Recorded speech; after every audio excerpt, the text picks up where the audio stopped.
Kayo, pagka kayo nasasabi yung mali ninyo at hindi sumusunod sa gusto nyo dahil alam nila na mali, pasalamatan nyo sila. Pasalamatan nyo. Pero kapag ang tatay gumamit ng kamao, taguan nyo sila.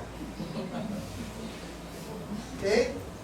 Ang tatay hindi dapat gumagamit ng kamao. Pero normal kung minsan, bilang tao, tayo kung minsan mga kalalaki ay meron tayong ego kung minsan. Okay? Babanatan agad ng sunto. Pagsisihan nyo po yun, hindi natin dapat ginagawa sa ating mga anak. Lalo pa ngayon, pag pinalo kayo ng anak, sumbong nyo sa 168 po ba yun? Bantay bata.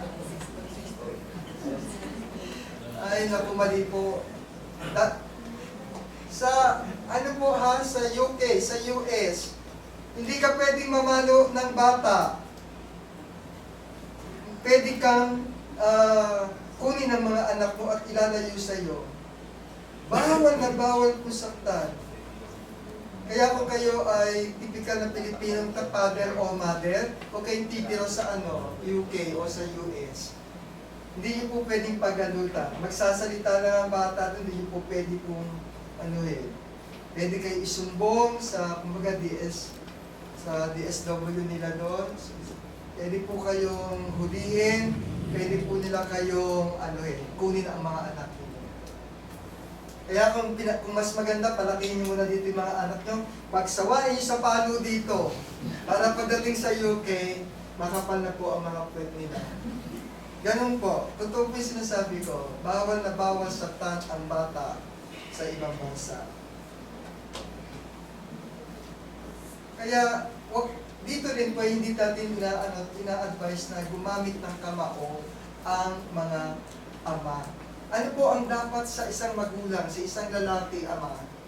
Ano po ang dapat natin sagawa? Magkaroon ka ng patakaran sa iyong tahanan na igagalang ng iyong mga anak. Magtakda ka, kunwari ito ang rulings, anak, para tayo magkasundo. Alas 10 ng gabi, kailangan nasa bahay ka na. Para naman kami ni mama mo ay nakakatulog na. Ang salita mo pinapakinggan bilang tatay. Pansinin po niyo yan. Hindi sila magtatago sa inyo. Susunod sila bilang tatay. Kasi iba ang respeto ng mga anak kapag ka nakita nila ang kanilang tatay ay mayroong sinasawag na salitang yung decisiveness ba? Yung bang kagalang-galang. At ito yung paraan ng iyong pagpapahayag, pag-share ng iyong pag-ibig sa kanila. Paggabay sa kanilang disiplina. Hindi parusa. Kaya kayo pag sinabi ng tatay nyo, huwag kayong pupunta ng doon, anak. Huwag nyo ikagalit. Hindi yun parusa. Disiplina ang tawag doon. At yun ay magbubunga ng tama sa takdang panahon. Kaya ang mga ama po ay dapat magdisiplina sa mahinahon at makatanungan paraan upang maipakita nila ang kanilang pag-ibig at pagmamahal sa kanilang mga anak. Ito po ay ilan sa mga chapter and verses na kung saan ay makakatulong sa bawat isa sa atin kung paano natin bibigyan ng tamang disiplina ang ating mga anak. Hindi ko na po siya palalabihin. Kasi ito po mga chapter verses na to, kaya po sinabi ko, ang aking pagtuturo sa araw na ito ay hinango ko sa Proverbs upang ang bawat isa sa atin ay hindi maging mangmang kung paano natin ipapakita sa ating mga anak ang ating mga responsibility, lalo na pagdating sa pagdidisiplina.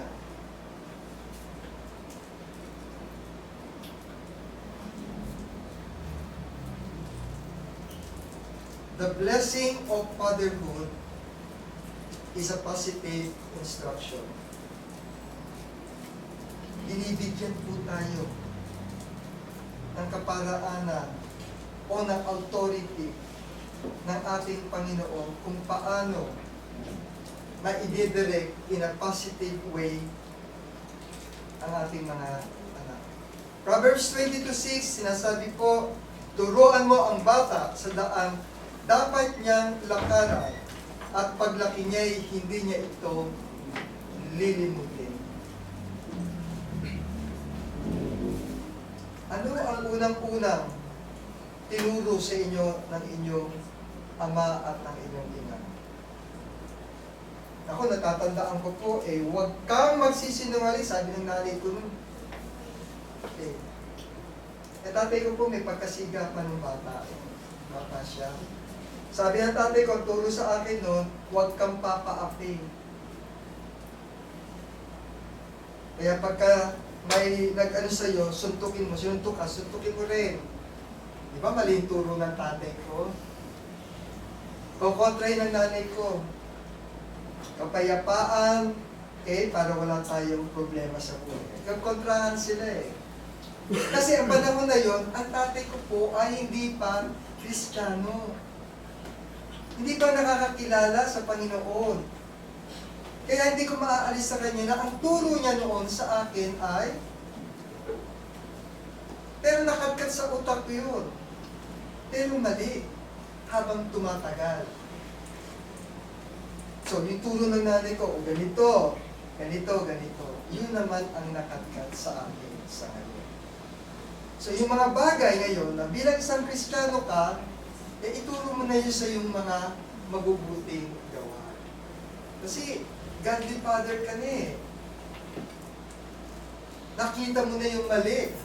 Nakita mo na kung saan patutungo ang iyong mga anak.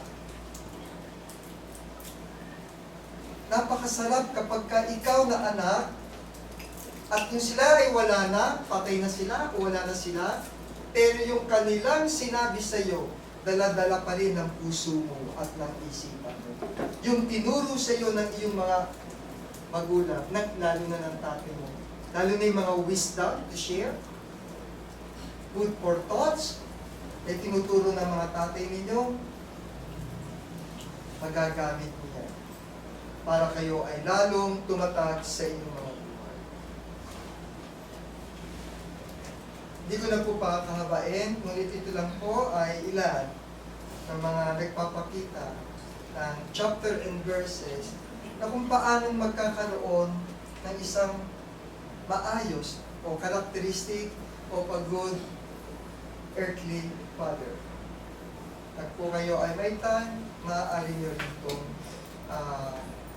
basahin upang kayo ay makapagbigay ng konting mga sharing sa inyong mga anak.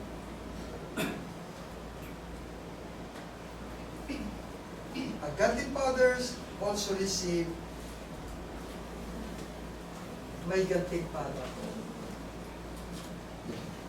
Sabi po sa banal na kasulatan, ang pantas na anak ay nakapagpapasaya sa ama, ngunit ang mangmang na anak ay pasan ng kanyang ina. Napakalalim po nito. Pero sa simpleng paraan, napakasarap sa pakiramdam ng isang magulang na makikita niya ang kanyang mga anak ay lumalaki ng nasa maayos, magandang buhay. Ngunit kapag ang anak mo ay nag-iba ng direksyon, ito'y napakabigat para sa isang ina.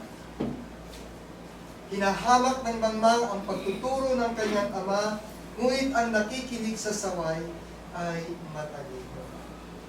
Ito'y para sa mga anak. Pag ang tatay ay nagbigay sa inyo ng kaunting mga salita, huwag niyong itong damdamin. Bagkos gamitin niyo itong vitamin sa inyong katawan. Dahil dadating ang panahon, mararamdaman nyo, tama pala si nanay, tama pala si tatay. Hindi sila nagkulang ng turo sa akin.